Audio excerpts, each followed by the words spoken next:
So I'm going to demonstrate all of the possible different ways of setting up mixed discounts using the Mix or Match or Combo app. And the scenario is that you have a number of items that can participate in a mixed discount. And let's say that I'm using 3 items, right? So I have my buy, I have my Gatorade, and I have my Fanta.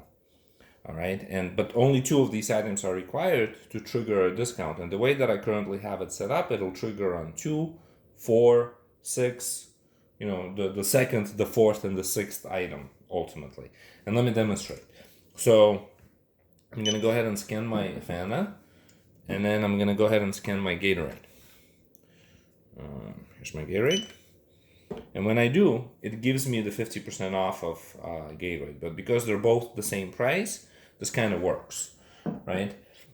Now, if we add buy to the mix, buy is a different price point, but we still added it, so it kind of will still work.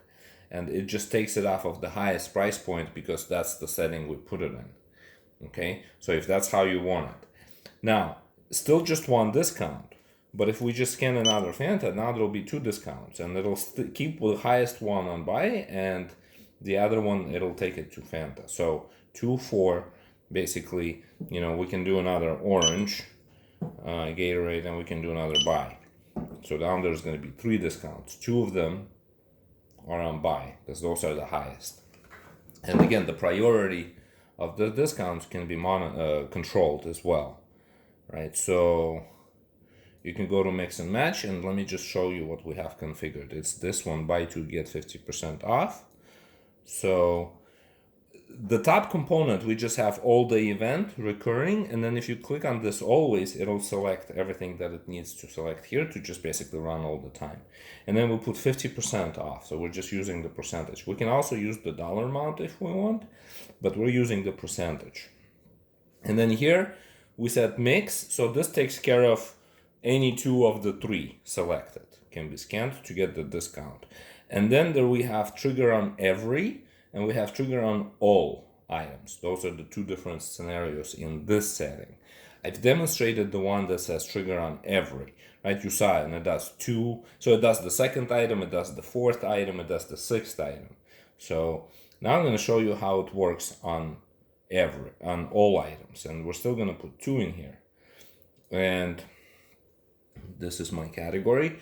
You see I have 3 items selected, but only 2 are required to trigger a discount. And because we set mix, we're saying any 2. Okay?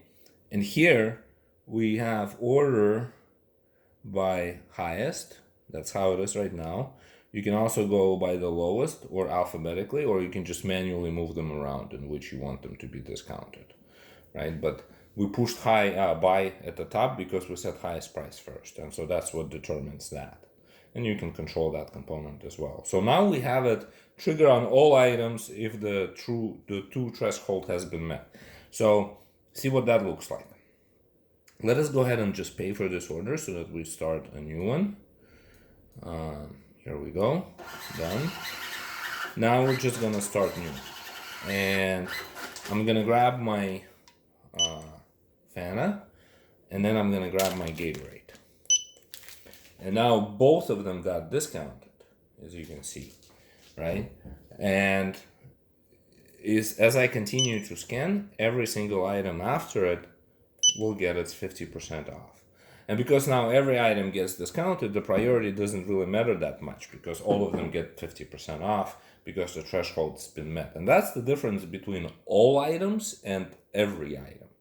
But that's not all. We can do more. I feel that this right here takes care of a lot of use cases, but there is more we can do. So let's see what we can do more. We can basically say the following. So you can still work with the percentages, but then just say that it's progressive. Okay? And please don't mind these little pop-ups here. This is a test device.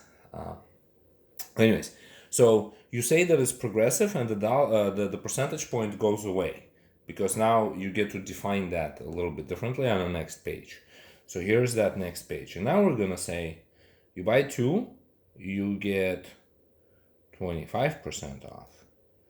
You buy 4, you get 50% off. right? Or let's offset this a little bit. You buy 2, you get 20% off. You buy 4, you get 50% off. And you can keep going defining these, okay? But one will replace the other. So they're not going to get stacked. We literally will utilize either 20% or 50% if they get to that new threshold. Again, mix or match. And then the similar item selection, which is already selected. So it's the same 3 items, all right? And so now we have 3 items, and we're running a discounts that are combination either 2 items or 4 items. And depending on which one we're doing, the price point, the discount price point changes. So again, you can control the order in which the discounts are triggered if the price points on items are different. So right now it's configured to be highest price first, so we'll just keep it that way. Here it is. Now I'm going to go to register, and let's try this out. So I'm going to go ahead and pay out this transaction. Here we go. Done. All right. So I'm gonna scan this guy, and I'm gonna scan this guy, and we got our 50% off, but in reality this is 20% off because we just need to change the name of the label, but the percentage point is 20%. Now if we scan another item, nothing really changes, right? But if we scan one more item, the dollar amount went up. So now we're discounting higher percentage point, basically 50% off. And so that's a scenario of a progressive discount where one discount is replaced with another discount with the quantity is met. And there's even more functionalities, but I feel that this has been long enough.